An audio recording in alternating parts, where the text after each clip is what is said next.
Simulado, certificação do CNPI, questão 9. Análise feita mediante a comparação dos números contábeis da empresa com outras concorrentes. É denominada... Bom, vamos lá. Eu estou olhando os números da empresa dentro do balanço, do DRE, do fluxo de caixa e comparando com outras empresas. Então, se eu estou comparando com outras, eu não estou comparando, por exemplo, os resultados da empresa com o ano anterior, de um ano com o ano anterior, ou seja, na mesma empresa, que é uma análise horizontal, letra C, já descartamos.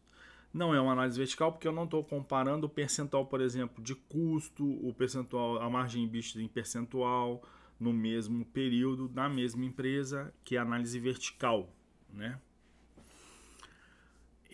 Então também vamos descartar a letra A. Letra B, pela teoria financeira, nem existe essa terminologia. Análise verticalizada, a gente pode entender que a análise verticalizada é quando eu tenho uma produção verticalizada, né?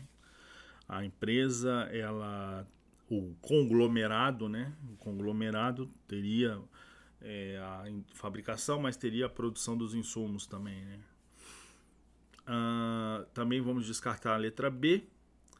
Ranqueamento é simplesmente você colocar na ordem, né? Por exemplo, você tem um indicador de múltiplo de EBITDA, né? Enterprise Value e EBITDA. Aí você pode ranquear, você pode simplesmente criar um ranking, né? Uma ordem da maior múltiplo para o menor múltiplo das empresas que você está analisando. Não é o caso também. Então é análise setorial. Você pega simplesmente as empresas que são as peers, né? Ou as concorrentes ou as comparáveis do mesmo setor. Então é letra D, análise setorial.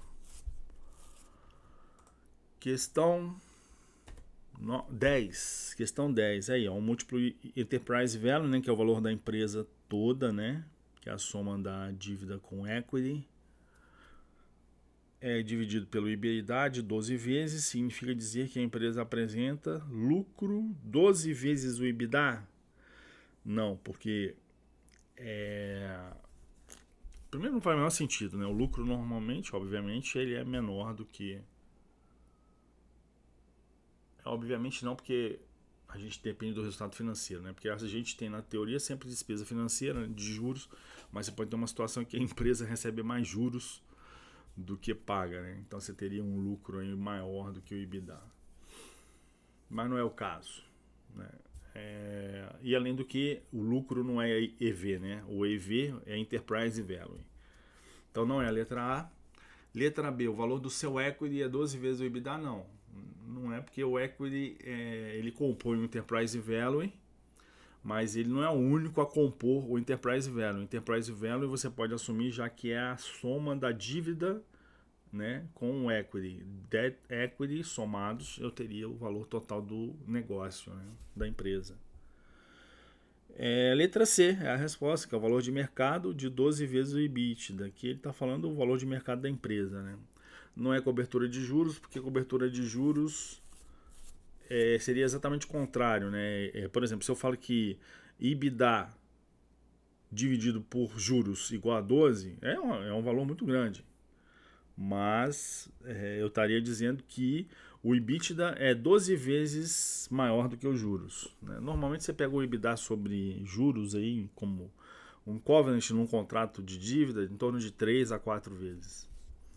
Letra E, nenhuma das anteriores. Resposta certa para a questão 10, letra C. Valor de mercado de 12 vezes o EBITDA. Ok? A próxima, Facebook e Google. As metodologias de comparação de valuations. Comparação de valuation mais indicadas nesses dois casos são, vamos lá, são duas empresas de tecnologia, alto potencial de crescimento. Então, se tem um alto potencial de crescimento, a gente pode, a gente tem que escolher sempre a melhor resposta, né? Aqui no caso, eu já estou vendo duas respostas que poderiam ser utilizadas, né? Qual que eu não vou usar? Preço da ação em bolsa não faz o menor sentido. Se eu tenho uma ação a R$10, a outra a 50, eu não posso dizer que uma empresa vale mais do que a outra, que isso aí não tem nada a ver. você tem que olhar o total de ações multiplicado pelo preço da ação, né? Aí vamos lá, letras A e B é o discounted cash flow, né? Então é o fluxo de caixa com futuro descontado a valor presente. Bom, se você tem empresas de alto potencial de crescimento, é uma baita de uma futurologia você fazer um valuation com um DCF, porque o que você vai colocar de receita projetada para daqui a 10 anos no Facebook? O que é uma perpetuidade para o Google? A cada ano que passa, né, a gente vê modificações absurdas, assim, né, não só no crescimento das oportunidades de negócio, mas a própria característica, né, das receitas, né? Então eu diria que o DCF não é o melhor modelo para você comparar as duas empresas. Então eu iria para o universo dos múltiplos, né? Para o universo dos múltiplos, eu tenho, por exemplo, o Enterprise Value dividido pelo EBITDA, que seria um bom múltiplo. E aqui eles trouxeram Price Earnings, que seria também um bom múltiplo para as duas, dado que as duas são de alto crescimento e as duas têm alta razão, né? Price Earnings, porque os earnings ainda são modestos em relação aos preços, né? Quer dizer, o mercado tem uma expectativa muito grande, né? Está disposto a pagar por vários anos de earnings no preço que ele negocia hoje, né? Então, a resposta certa da questão 11, eu diria que é a letra D de dado. Ok? A gente continua então no próximo vídeo.